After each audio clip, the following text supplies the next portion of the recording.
Hello po, ear sign, Aquarius, Gemini, and Libra. Kumusta po kayong lahat? Okay, so ear sign, maraming salamat po sa walang sawang pagsubaybay sa atin pong mga reading, and kung ikaw ay bago pa lang sa ating channel, mag-subscribe na po kayo and i-click mo na rin yung ating notification bell para lagi kang updated sa ating mga bagong upload. Okay? So ear sign, tingnan natin. Ayan, guys, ang reading natin ay collective, no? So, kung kaninong malakas ang energy sa mga ear sign, yun yung masasagap natin. So, ayan, hayaan nyo na ako, guys, kasi ang hirap mag-detach sa elemental. Isipin nyo sa 3 years, eto yung naging buhay ko, araw-araw ginagawa ko elemental. So, parang, alam mo yung parang balisa ka. Tinry ko naman, parang balisa ako nang wala akong ginagawa talaga na elemental, no? Sa araw-araw. Parang nasanay na siya. Nasanay na yung katawan ko at hinahanap-hanap na siya ng katawan ko. Okay, so ear sign. Tingnan natin. Ayan, kanina ba itong mga malalakas ang energy na masasagap natin? Ear sign. Meron tayong the chariot. So, ear sign. Ngayon siguro ngayon, no? Parang mabilis kang mapagod, mabilis kang mahapo. Siguro may mga hinihika rito. Okay, so ear sign, may pinapakita rin sa akin dito na parang nandun sa point na naninimbang ka. Sabihin na natin yes, napapagod ka, pero paninindigan mo to. Kahit pagod ka, paninindigan mo yan kasi gusto mo yung ginagawa mo. Kahit alam mo sa sarili mo na gusto mo nang bumigay sa pagod. Okay, marami kang isa-sacrifice kahit pagod ka na, hindi mo bibitawan etong bagay na nagpapapagod sa inyo. Okay? So, ear sign, nakikita ko rin dito na pwedeng sa responsibilidad to. Dumadating ka sa point na nahihirapan ka, parang naiiyak ka sa kinahihinat na ng pamilya mo. Kung ano man ang sitwasyon na meron ka ngayon, parang nandun ka sa point na gusto mong sumuko. Okay? So, ear sign, pinapakita rin sa akin ngayon yung pagiging transparent mo sa lahat ng bagay. So, open ka sa mga possible na pwedeng mangyari sa kung ano man yung paparating sa inyo sa mga susunod na mga araw. So, kasi ngayon guys, parang may mga pabigla-bigla kasing desisyon ng mga ear sign dito eh. Pero mas emotional ka ngayon sa kung ano man yung pinagdadaanan ng pamilya mo. Okay, so ear sign, tingnan natin.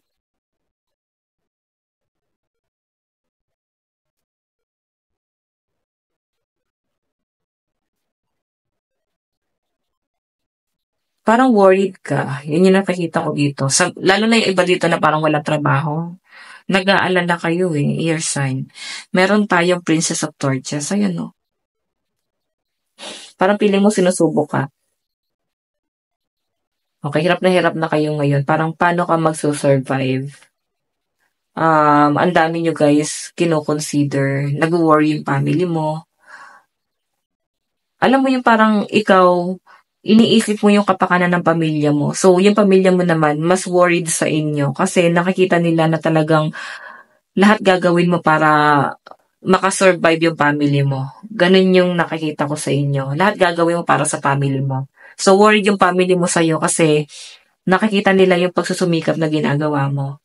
Nakikita nila na parang halos hindi ka na matulog, kakatrabaho. Ngayon kasi parang bibigyan ka ng chance ni universe na makapagpahinga. Yun nga lang, ikaw mismo ayaw mong magpahinga kasi gusto mo talaga magtrabaho na magtrabaho.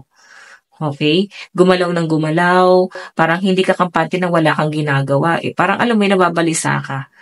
So, yung iba sa inyo guys na mga walang trabaho, so, alam mo yung parang gumagawa ka talaga ng way para may gawin din ngayong araw. Siguro linis ng bahay. Ngayong araw, nasanay, no? So, ear sign, tingnan pa natin.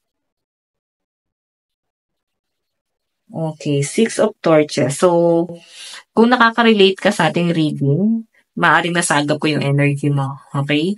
So, Six of Swords, ayan no, iniisip mo na yung kapakanan ng anak mo, or pwedeng iniisip mo lang din yung mga responsibilidad mo, yung bills, ayan. Okay, so parang nabigla ka kasi guys sa mga nangyayari. Iniisip mo kasi yung monthly bills mo eh. Tapos baka may hinuhulugan ka pang bahay, lupa, sasakyan. Ayan, no, pasan-pasan pa rin. Tapos, sa mga anak, at yung iniisip mo. Okay? Yun lang din yung worried ng mga ear sign dito. Tingnan pa natin. Pero alam nyo, ear sign, nakikita ko kung meron kang partner, nakikita ko naman na parang gumagawa talaga ng paraan yung partner mo para makasurvive kayo. So, siguro kasi ikaw hindi ka kampante, parang gusto mo siguro siyang tulungan. Pero yung partner mo kasi, nandun siya sa point na okay lang.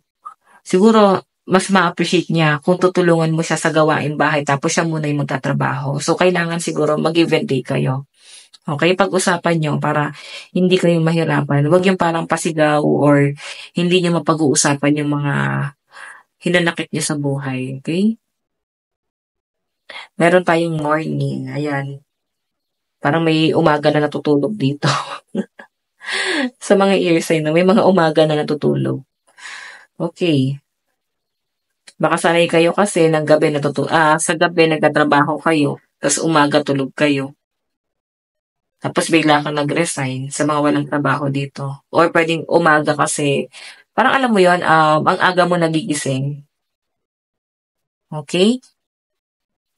Tingnan pa natin guys. Meron tayong 8 of Swords.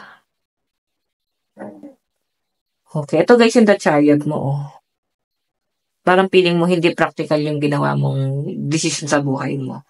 So, may mga regret, no? May mga pinagsisisihan din yung iba sa inyo. Parang bakit ka humantong sa ganitong sitwasyon ngayon? Okay, na parang dapat pala pinag-isipan. Okay, kumbaga parang kung may anak ka na, hindi mo na yung pagsisisihan. Siguro yung maling desisyon yung ginawa mo, yun yung pwedeng nagiging regret mo dito kasi ikaw yung nahihirapan dito. Ayan, no? Ikaw yung nakukulong. Ikaw lahat nagsasacrifice. Ikaw yung nagsasuffer. Ganon. Okay? Ano tong Princess of Torches? Ano tong Princess of Torches? Meron tayong King of Pentacles. So guys, itong King of Pentacles na to, sa pinapakita sa akin, gumagawa ng paraan ng mga ear sign ngayon kung paano magkakaroon ng pere. Okay? Actually, ano naman kayo guys, motivated or pwedeng confident naman kayo na talagang makakahanap ka. Pero siguro mas gusto mo na yung mahanap mo is yung gusto mong gawin. Okay? Meron naman kayo guys ibang aaralin dito.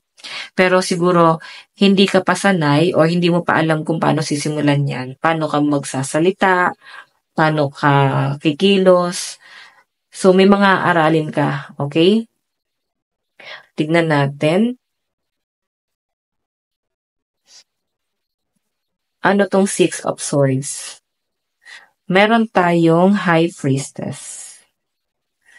Okay, so guys, si High Priestess, malakas pakiramdam nito eh. So talagang ang iniisip lang ng mga ear sign dito is yung mga anak nila.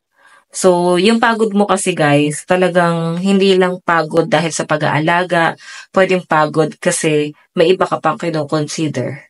Okay? Pwedeng may side hustle ka eh. Hindi ka makapag-focus dun sa side hustle mo kasi nga nag-aalaga ka ng anak. Okay? Yan o, nahihirapan ka. Parang walang tumutulong sa inyo, wala kayong katuwang. So, meron dito guys, parang meron kayong gusto nang isuko. Parang gusto niyo nang humingi ng tulong. Pero siguro may magpipigil pa rin sa mga ear sign. Okay na parang kahit nahihirapan ako, sige lalaban lang. Parang ganun. Okay? Sa mga nahihirapan na sa mga ear sign dito, kapit lang, malalampasan nyo rin to. Okay? Pwede ngayon lang to, no, sinusubo ka talaga kung paano ka magiging mas matatag pa. Pag ganyan kasi guys, na sinusubo kayo, ibig sabihin, mas malaki yung calling sa inyo. Tingnan po natin. Ear sign, meron tayong 7 of Cups. So, ito guys na 7 of Cups, ano to eh, marami kang gustong gawin, marami kang gustong mangyari sa buhay mo. Parang feeling mo kasi, yung pera mo dumadaan lang sa palad mo, umiikot lang. Tignan mo, itong 7 of Cups na to guys, napupunta talaga yung pera mo sa bills. Ngayon, wala kang mapaikot eh. Talagang sobrang magko-control ka, sobrang magbabudget, magtitipid. So, dumadating ka sa point, ear sign, na naaawa ka sa buhay mo ngayon. Okay, naaawa ka sa kinahihinatnan ng buhay mo ngayon. Okay. Tignan pa natin, ear sign. Advice. Abundance is a state of mind. Ibig sabihin na to guys, maaaring nasa isip mo ngayon is pera. Okay? Kahit sino naman. Pero meron kasi guys talagang nasa isip nila love life eh. Pero sa mga ear sign ngayon, iniisip nyo ngayon, paano ka magkakaroon ng extra income. Okay? So, sinasabi nito guys, may paparating na swerte sa inyo. Pwedeng ikatuwa mo. Ayan. So, maaring china-challenge ka lang talaga ngayon. Okay, so ear sign, ito lang po ang inyong reading. Bukas po ulit. God bless and love you. Bye-bye.